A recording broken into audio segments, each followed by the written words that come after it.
You're tuned to The Voice of Russia. I'm Hywel Davies, and today we're discussing China as its political elite looks set to select a new leader for a fifth of the world's population.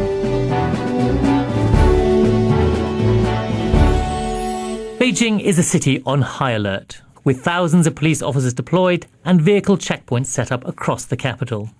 It's all because China is about to see momentous change. More than 2,200 delegates from across the country have gathered for a Communist Party Congress that will see a new leader anointed. The Congress itself will play little part in deciding who that will be. But Xi Jinping, the son of a former comrade of Mao Tse-tung, is universally expected to replace President Hu Jintao at the top of the ruling Communist Party. His accession to the post has been decided upon by the party elite. He's also expected to assume the presidency in March next year.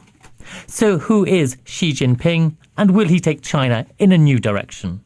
To answer these questions, I'm joined now on the line from Hong Kong by Joseph Cheng, Professor of Political Science at the City University of Hong Kong. From Nottingham University, we have Zhengxu Wang, Associate Professor of Contemporary Chinese Studies and Politics, while in the studio I'm joined by Merlene Emerson, Chair of the Chinese Liberal Democrats, who's just returned from an official visit to China. And we also have here in London Rod Wai, Associate Fellow at the think tank Chatham House. So Rod Wai, who is Xi Jinping? Well, he is the man who the Chinese Communist Party has decided will be their next leader for the next 10 years. He is the son of a very prominent Chinese communist revolutionary, and he has many years' experience in China as a provincial governor in the provinces of Fujian and also, I think, in Shanghai. And he has, not so long ago, been promoted to vice president, vice chairman of the Chinese the Central Military Commission, and is the man who is set to take over for the next 10 years. Professor Cheng, I suppose the big question is, will he be any different from what the last 10 years has produced for China? Is he any different politically? What is he looking to do you think? We really don't know, because as the anointed heir apparent, as you said, his best strategy has been to lie low, not to antagonize anyone, not to reveal his true ideological and political orientations. This is the best way to make sure that he can succeed Hu Jintao. And that was also Hu Jintao's strategy while he was the heir apparent. One may say that there is a rather strong path-dependent orientation, because there is a strong consensus within the party on economic reforms, but there is no consensus at all on political reforms. Basically, the party is not ready to give up its monopoly of political power. And in order to initiate new bold measures, the new leaders have first to consolidate power, then to build a consensus within the party, and then to overcome the resistance of the vested interests. This is a very challenging task. Mr. Wang, do you agree with that he's a bit of a cipher and we don't really know what he stands for? In a sense, yes. Professor Chen made a very good point that as a successor, he has to, and he has been hiding his ambition in his real ideological leaning. But given his background and his experience, we can expect he can be more forthcoming, more progressive in terms of pushing reform forward.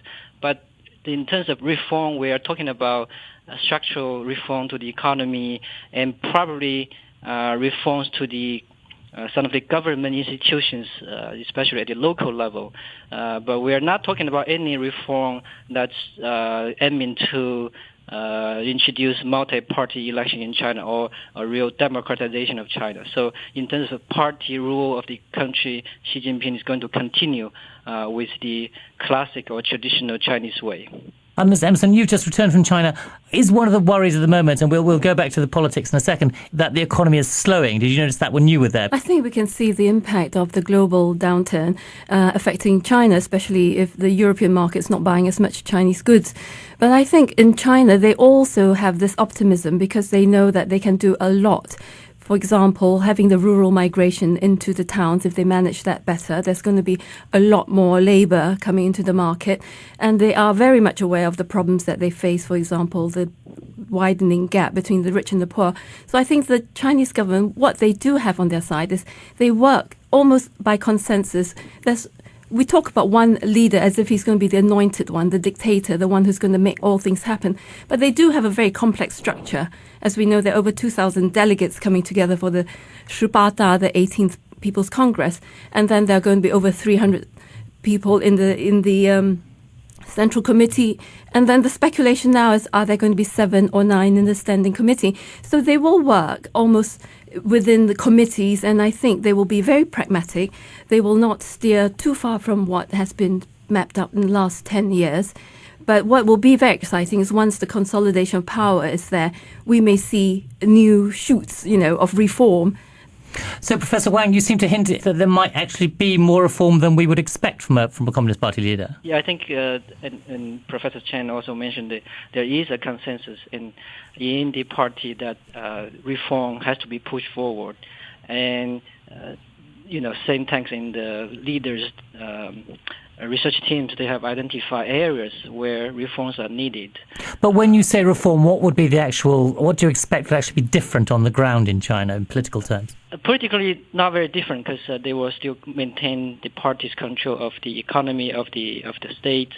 But in terms of how to restructure the economy, for example, to reduce the role of the state-owned enterprises, to introduce more competition to the financial sector, to give more access to finance to the small and medium-sized enterprises. So they will aim to push some reforms in these areas. So this is more or less what we've been seeing in China since Deng Xiaoping was there, e.g. the party retains complete control but gives away economic freedom. Rod, why is that? How you see it? First of all, 10 years is a long time in politics, so we just do not know exactly what the challenges Mr. Xi will face and how he will face them. I think there are rising pressures in China for some kind of political reform movement, whatever you call it. You see a lot of demonstrations, for example, over environmental issues, over land requisitioning. You see a lot of people who feel that they don't have a voice in what is happening in China. You also see a strong growth of nationalism in China that also wants to have its voice in the way that politics is conducted.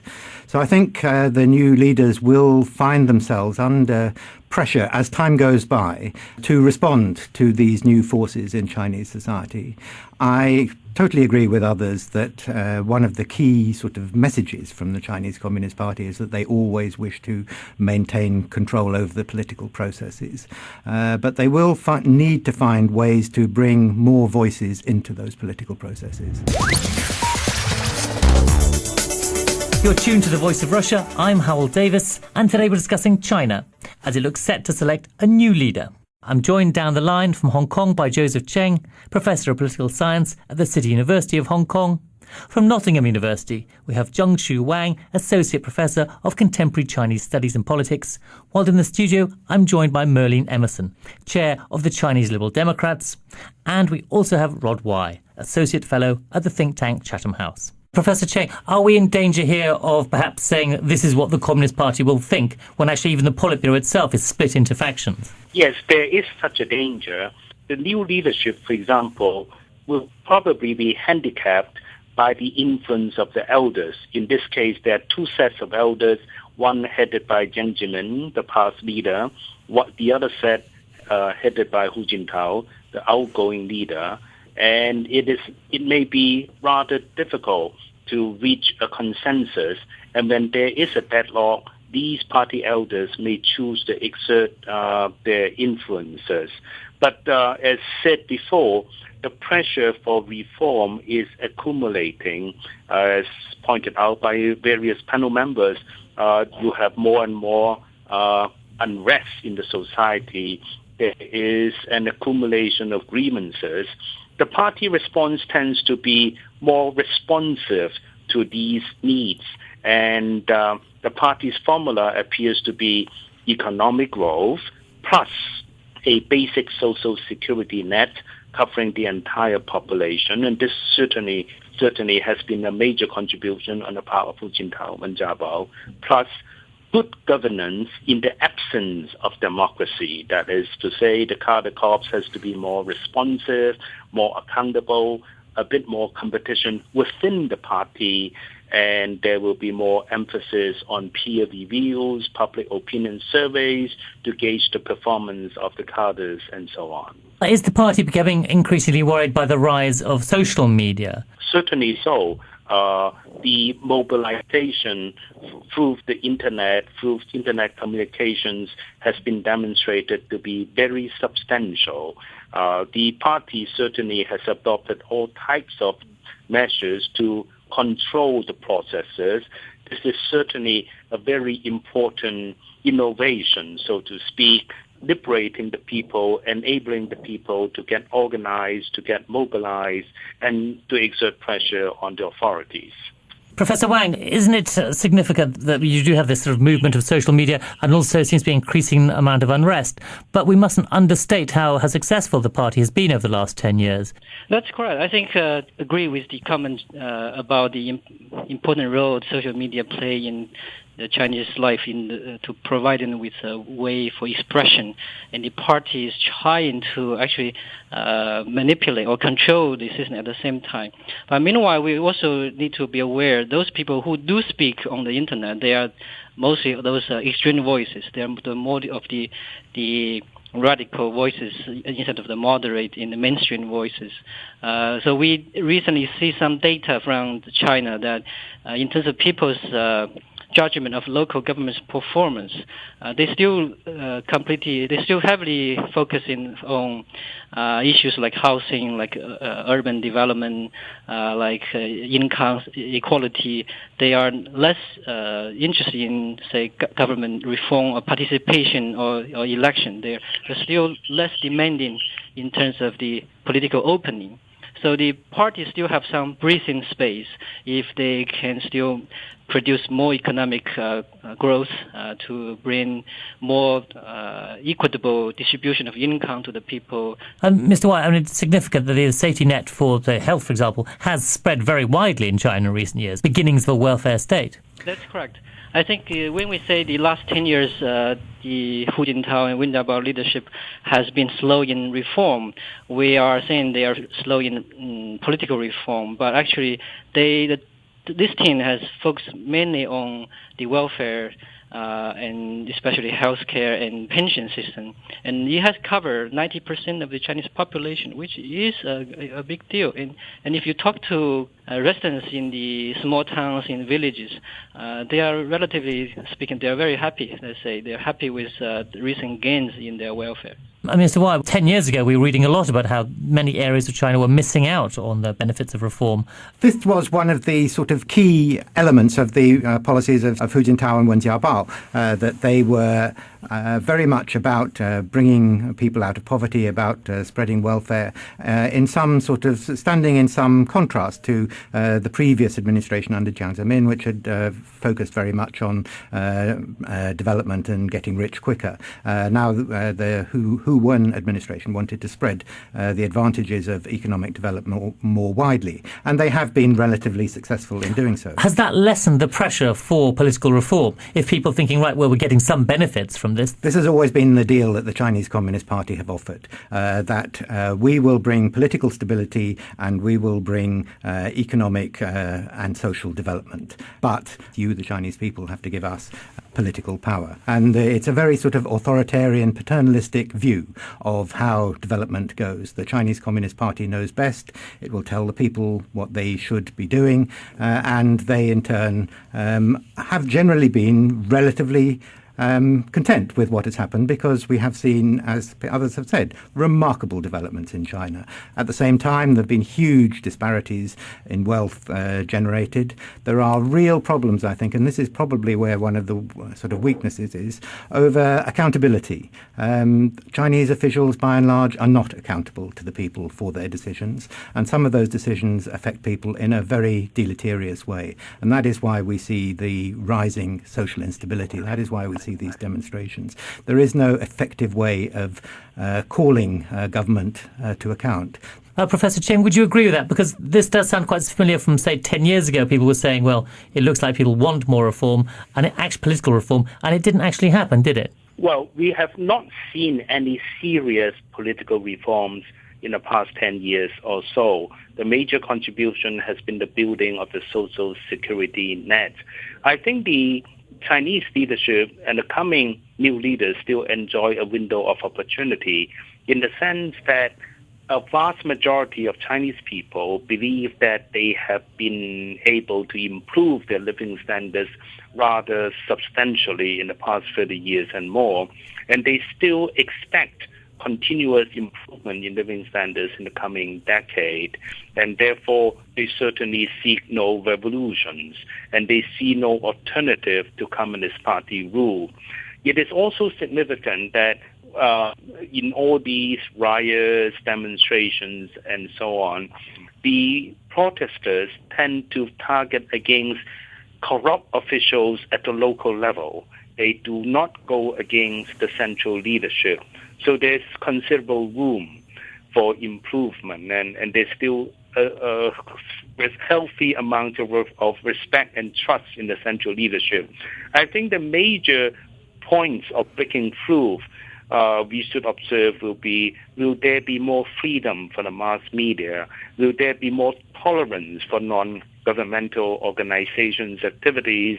That is to say, more tolerance for civil society, and perhaps even a bigger role for the People's Congress system at various levels to monitor the performance and the mistakes of the cadres. You mentioned accountability. We've had, of course, the scandal of Bo Xilai. Do you think that has proved that the Communist Party knows how to cope with a major corruption scandal to most people in China? Bo Xilai case is case of an ambitious politician trying to challenge the central leadership, and it appears that the central leadership of the party has no due process, no ready-made mechanisms to deal with this kind of subordination. Central leaders had to wait for a case to emerge in order to strike at Bo Xilai and remove him from power. Merlene, did you notice Bo Xilai, people talking about that a lot in China? Well, on our trip, we didn't think it appropriate to raise it. But I must say... You were there with a group of parliamentarians, we should explain. We were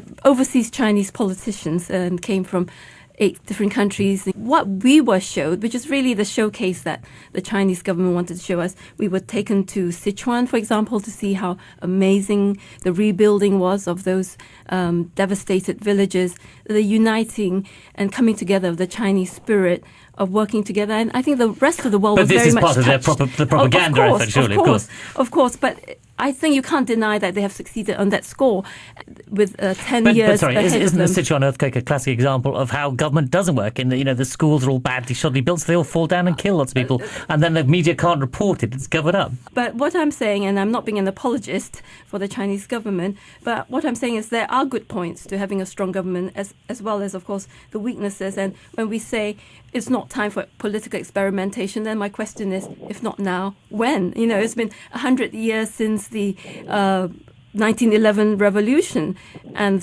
Sun Yat-sen and so forth. But they will take their time, and the priority is clearly economic and stability for the country. And what the people themselves want, they want to have food that is safe. They want to have fresh air, the pollution is a huge problem, and they want the children to have a good education. So until the basics are fixed, I think political freedom is second on the agenda. No, I think the Bo Xilai case actually shows the party's inability to control corruption within the party. You only get exposed because there was a Wang Lijing case. Otherwise, the party wouldn't have had any method to stop this man called Bo Xilai. So the challenge for the party now is really, do you have any institution that can keep the government officials and party cadres to be accountable, to be transparent? And recently we had the scandal of Wen Jiabao's family wealth, family rich. So does the party want to introduce something to set up a transparency rule that the government officials need to publicize their family income, family wealth annually? Should they allow the People's Congress to to check the government officials. So they need such kind of institutions. To some extent, there is no lack of institutions. You have, for example, the Anti-Corruption Bureau at the Supreme People's Procuratorate. You have the Ministry of Supervision within the government. You have the Central Discipline Commission and discipline commissions at all levels of the party. It requires tremendous political will for the leadership to tackle the issue of corruption. And the leadership understands that resistance will be terribly strong, and it will be very risky for the leadership to confront the issue of corruption head on. For example, the party has been calling for the declaration of assets on the part of the cadres for almost 20 years. And as mentioned before, the case of Bosilai, the reports on Wang and Xi Jinping, I think in the eyes of ordinary Chinese people, a similar story can be written for almost every single leader in China, with perhaps one or two exceptions like former Deputy Premier Wu Yi and so on. So we're talking here about the New York Times report that Prime Minister Wen Jiabao had assets of over or his family had assets of over $1 billion here. Is it fair to say that the Communist Party leadership is riddled with corruption, or is that a bit too strong? Well, there is a lot of corruption within the entire cadre corps. I think, however, we have to distinguish two kinds of corruption, you see.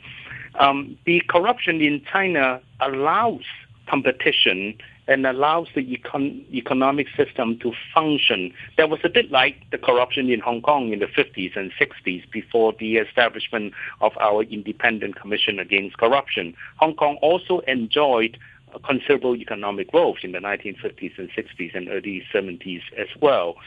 At the moment, this corruption has generated a lot of resentment among the people.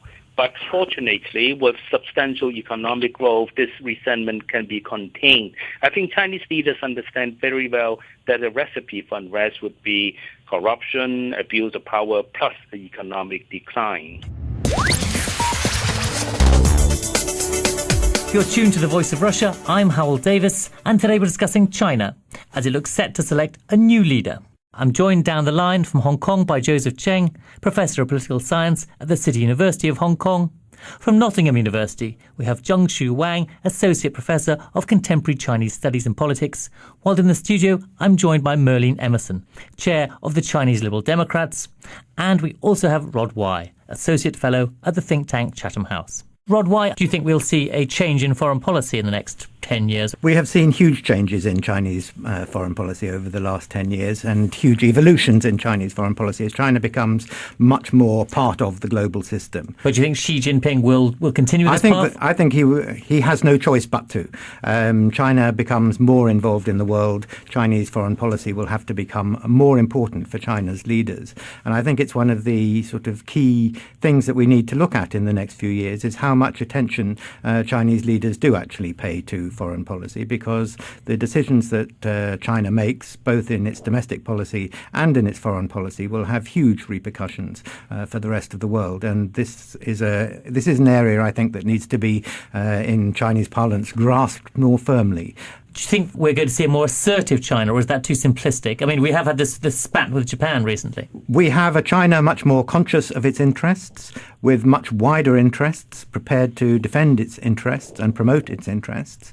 What we need to be thinking of, I think, is treating China, to treat it as a normal country, not to look at Chinese behavior as something strange and threatening. To look at it in terms, try to understand why the Chinese are behaving as they do, and try to understand what the Chinese interests are. And those interests will not always be coinciding with our interests, and we need to find ways in which we can handle those differences. Professor Wang, is there a danger of a rise of nationalism in China that might be stoked by the government? Well, I think that's a lesser issue, I think, because the party is actually able to contain public opinion if it chooses to. the reason why recent protests emerged against Japan was because the government actually tolerates that expression. So if the government actually wants to control the public opinion, it can manage. I think the point I totally agree with Rose's assessment of the next 10 years of China's foreign policy evolution. I think the key point here we want to watch is China ready to become more active in the global institutions, global issues? At the moment, it is becoming more conscious of its interest in promoting its interests, but it gets involved only when things are related to China's interests. It's not yet ready to take more responsibility for global governance. It's only responding to challenges the world put on China. Okay, we're almost out of time here, so I might just ask you just give me one sentence how you think China will be different under Xi Jinping. If I might start with you, Rod, why? The problem is that we know so very little about what Chinese leaders actually think. They don't campaign in the way that Mr. Romney and Mr. Obama campaign, so we don't get a feel really for what their issues are, what their feelings on issues are. In the position that Mr. Xi occupied as sort of heir apparent, it was incumbent on him not to say anything different, significantly different from what his predecessors had said while they were still in power. He is definitely going to want to stamp his own authority and leave his own legacy. Quite what that legacy will be, the next few years will tell, but I personally just don't know. Merlene, Emerson, do you think it's difficult to tell at the moment? Certainly, he will be consolidating his position for the first 2 years, perhaps, and then we may see the true Xi Jinping emerge, because there's going to be a lot of things once he's had the domestic situation under control that he will be looking at the rest of the world and making his mark. I hope China will play a more responsible role in the world, and certainly I'm looking forward to watching the next 5 years to 10 years. Professor Cheng, we still don't know what he's going to do, basically, is what I gather so far from these two. What do you think? I think the situation calls for serious economic and political reforms, while the window for opportunity still exists. As far as the economic reforms are concerned, there are serious challenges that a repetition of the existing economic development model may encounter increasing diminishing returns. And certainly people's dissatisfaction and grievances are gathering, and the government has to be seen to be responsive to that kind of demand for political reforms. But we agree that the new leadership has to consolidate power, get a consensus within the party, and overcome the resistance of the vested interests, which is a tremendously challenging task. Professor Wang? Yes, I think if you say how different China will be in the next 10 years, maybe I will sound more positive. I think the economy is going to be more equitably developing. So income disparity will be reduced, and then the environment will be more sustainable, and the government will be cleaner and more accountable, and then the legal system is going to be more competent in delivering legal justice. And on that optimistic note, I'm afraid we're going to have to leave it there. Thanks very much to Joseph Cheng, who's Professor of Political Science at City University in Hong Kong, Zhengxu Wang, Associate Professor of Contemporary Chinese Studies and Politics at Nottingham University, Merlene Emerson, Chair of the Chinese Liberal Democrats here in the UK, and Rod Wai, Associate Fellow at the think tank Chatham House. Thank you all very much indeed.